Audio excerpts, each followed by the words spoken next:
India's ULPGM-V3, which stands for UAV-Launched Precision Guided Missile, third variant, is a lightweight, drone-launched air-to-ground missile developed by DRDO for precision targeting of armored vehicles, bunkers, and fortified positions. On July 25, 2025, DRDO successfully conducted flight trials of the ULPGM-V3 at the National Open Area Range, or NOAR, in Kurnool, Andhra Pradesh. This test was announced by Defense Minister Rajnath Singh via X, formerly Twitter, who congratulated DRDO, industry partners, MSMEs, and startups involved in the development. Key features and capabilities, fully indigenous. Every component, from the guidance system and propulsion to the warhead, is designed and manufactured in India under the Atmanirbhar Bharat initiative. Weight and launch platform, right? This is a lightweight weapon, roughly 8 to 12.5 kilograms, specifically developed for launch from drones, enabling mounted infantry or UAVs to conduct precision strikes.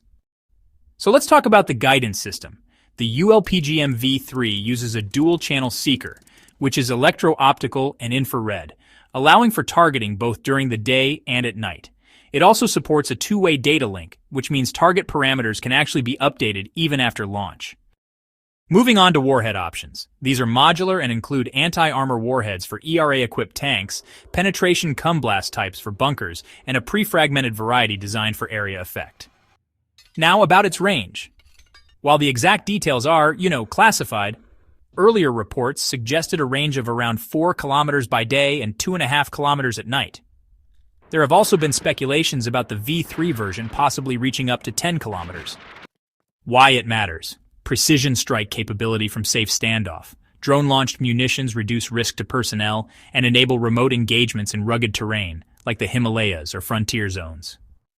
Strategic flexibility. Mounted on various UAV platforms, ULPGM-V3 enables scalable mobile strike capacity without a heavy logistical footprint. Technology sovereignty. The test underscores India's commitment to defense self-reliance.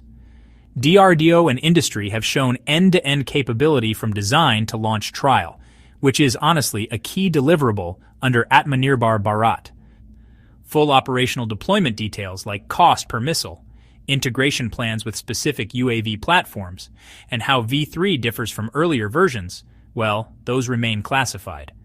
Broader scale production and deployment will require further trials and systems integration across Indian Army and Air Force UAV fleets. Nevertheless, the successful July test marks a major milestone in India's pursuit of high-tech asymmetric warfare tools. Thanks for watching. Catch you in the next video.